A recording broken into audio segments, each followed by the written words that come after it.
नमस्कार साथियों, स्वागत है आप सभी का एमर्स क्लासेस में। और आज की इस वीडियो में डिस्कस करेंगे भक्ति आंदोलन से संबंधित महत्वपूर्ण प्रश्नों को। और आज का पहला क्वेश्चन है, भक्ति आंदोलन के प्रारंभिक प्रतिपादक थे। ऑप्शन ए है रामानुज आचार्य, ऑप्शन बी है ज्ञानदेव या ज्ञानेश्वर, ऑप्शन सी है वल्लभ आचार्य, ऑप्शन डी है निम्बार्क आचार्य। इस क्वेश्चन का ऑप्शन ए सही है। भक्ति आंदोलन के प्रारंभिक प्रतिपादक रामानुज आचार्य थे। अगला प्रश्न है, पंजाब में भक्ति आंदोलन के अग्रदूत कौन थे? ऑप्शन ए है नानक, ऑप्शन बी है अर्जुन देव, ऑप्शन सी है तेग बहादुर, ऑप्शन डी है गुरु गोविंद सिंह। तो इस क्वेश्चन का ऑप्शन ए सही है। गुरु नानक देव पंजाब में भक्ति आंदोलन के अग्रदूत थे तथा गुरु नानक देव जी ने ही सिख धर्म की स्थापना की थी। अगला प्रश्न है, भक्ति आंदोलन को दक्षिण भारत से लाकर उत्तर भारत तक प्रसारित करने का श्रेय किसे दिया जाता है? ऑप्शन ए है शंकराचार्य, ऑप्शन बी है रामानुज, ऑप्शन सी है रामानंद, ऑप्शन डी है कबीर। तो इस क्वेश्चन का ऑप्शन सी सही है। उत्तर भारत में भक्ति आंदोलन को प्रचारित करने का श्रेय रामानंद को दिया जाता है। अगला प्रश्न है, महाराष्ट्र में भक्ति संप्रदाय निम्नलिखित में से किसकी शिक्षाओं द्वारा फैला था? ऑप्शन ए है संत तुकाराम, ऑप्शन बी है संत ज्ञानेश्वर, ऑप्शन सी है समर्थ गुरु रामदास, ऑप्शन डी है चैतन्य महाप्रभु। तो इस क्वेश्चन का ऑप्शन सही है। महाराष्ट्र में भक्ति संप्रदाय संत ज्ञानेश्वर की शिक्षाओं द्वारा फैला था। संत ज्ञानेश्वर की गिनती भारत के महान संतों एवं मराठी कवियों में होती है। अगला प्रश्न है, कबीर के गुरु कौन थे? ऑप्शन ए है रामानुज, ऑप्शन बी है रामानंद, ऑप्शन सी है वल्लभ आचार्य, ऑप्शन डी है नामदेव। तो इस क्वेश्चन का ऑप्शन बी सही है। कबीर के गुरु रामानंद थे। अगला प्रश्न है, संत कबीर का जन्म कहाँ हुआ था? ऑप्शन ए है दिल्ली, ऑप्शन बी है मगहर या वाराणसी में, ऑप्शन सी है मथुरा में, ऑप्शन डी है हैदराबाद में।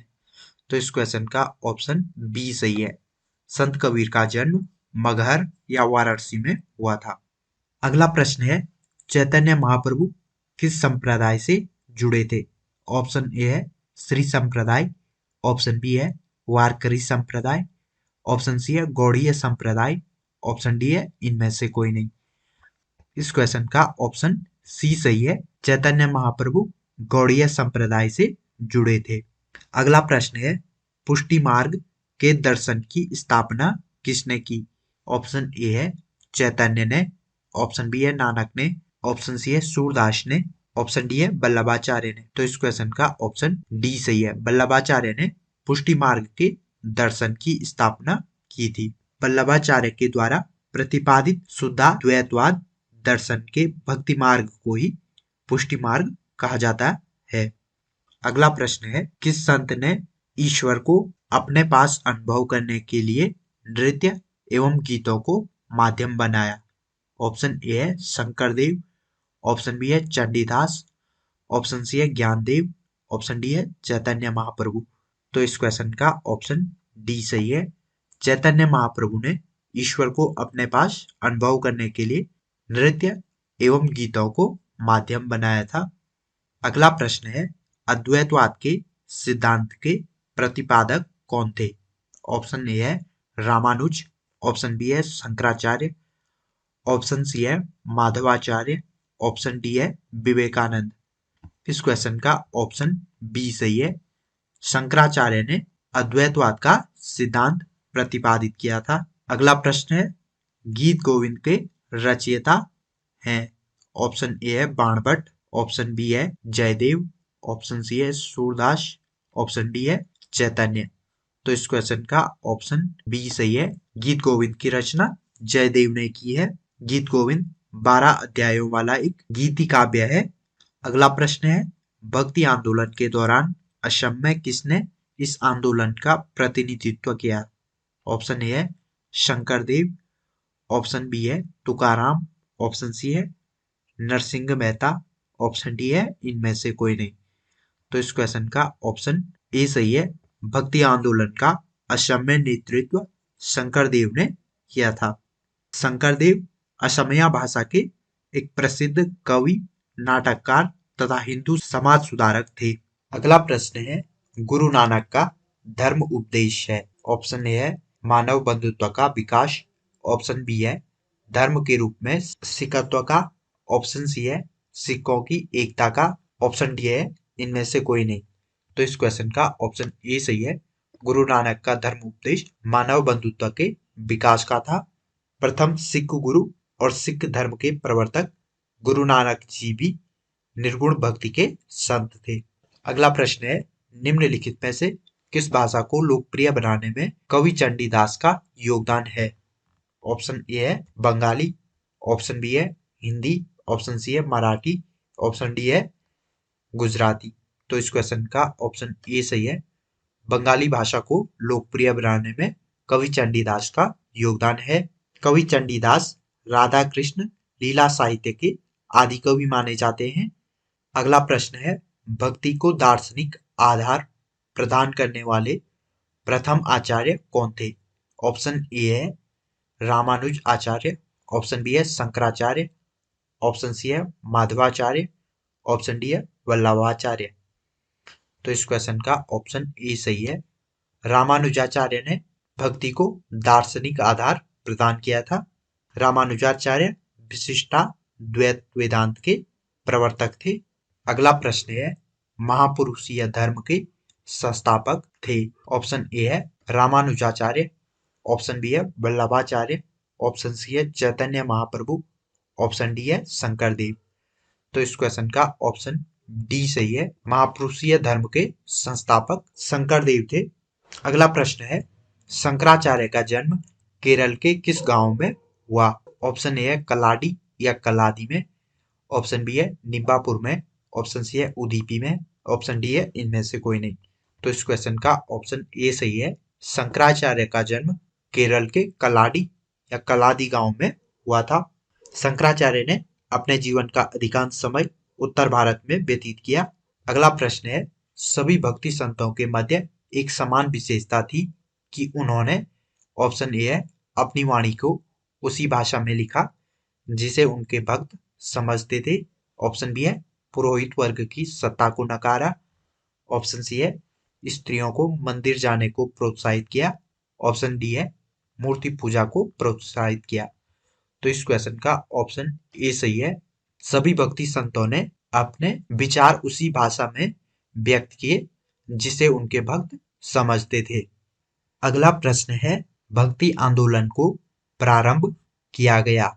ऑप्शन ए है आलवार नयनार संतों द्वारा। ऑप्शन बी है सूफी संतों द्वारा। ऑप्शन सी है सूरदास द्वारा। ऑप्शन डी है तुलसीदास द्वारा। तो इस क्वेश्चन का ऑप्शन ए सही है। भक्ति आंदोलन को प्रारंभ करने का श्रेय आलवार और नयनार संतों को दिया जाता है। भक्ति आंदोलन की शुरुआत दक्षिण भारत में हुई थी। अगला प्रश्न है, रामानुज के अनुयायियों को कहा जाता है। ऑप्शन ए है शैव। ऑप्शन बी है वैष्णव। ऑप्शन सी है अवधूत। ऑप्शन डी है इनमें से कोई नहीं। तो इस क्वेश्चन का ऑप्शन बी सही है। रामानुज के अनुयायियों को वैष्णव कहा जाता है। अगला प्रश्न है, बीजक के रचयिता कौन है? ऑप्शन ए है सूरदास। ऑप्शन बी है कबीर। ऑप्शन सी है रैदास। ऑप्शन डी है पीपा। तो इस क्वेश्चन का ऑप्शन बी सही है। बीजक की रचना कबीरदास जी ने की है। अगला प्रश्न है, भक्ति रस कवयित्री मीराबाई थी। ऑप्शन ए है एक कुलीन नारी जिसने कभी विवाह नहीं किया। ऑप्शन बी है गुजराती शाही परिवार से संबंधित जिनका विवाह राजपूत से हुआ। ऑप्शन सी है मध्य प्रदेश के एक पुजारी की पुत्री। ऑप्शन डी है एक राजपूत शासक की पत्नी। तो इस क्वेश्चन का ऑप्शन डी सही है। मीराबाई एक राजपूत शासक की पत्नी थी। मीराबाई के पति का नाम भोजराज था, जो कि मेवाड़ के शासक महाराणा सांगा के पुत्र थे। अगला प्रश्न है, बुद्ध और मीराबाई के जीवन दर्शन में मुख्य साम्य था। ऑप्शन ए है अहिंसा व्रत का पालन। ऑप्शन बी है निर्वाण के लिए तपस्या। ऑप्शन सी है संसार दुखपूर्ण है, ऑप्शन डी है सत्य बोलना। तो इस क्वेश्चन का ऑप्शन सी सही है। बुद्ध और मीराबाई के जीवन दर्शन में मुख्य साम्य संसार का दुखपूर्ण होना है। अगला प्रश्न है ब्रह्म सत्य है और जगत मिथ्या है, यह किसने कहा था?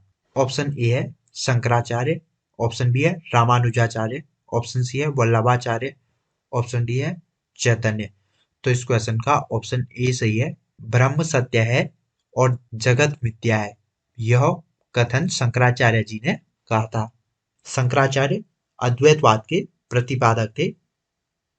अगला प्रश्न है रामानुजाचार्य को किस कट्टर शैव मतावलंबी चोल शासक की धमकी के कारण त्रिचिनापल्ली छोड़कर मैसूर जाना पड़ा? ऑप्शन ए है राज राजा प्रथम, ऑप्शन बी है राजेंद्र प्रथम, ऑप्शन सी है कुलोतुंग प्रथम, ऑप्शन डी है इनमें से कोई नहीं।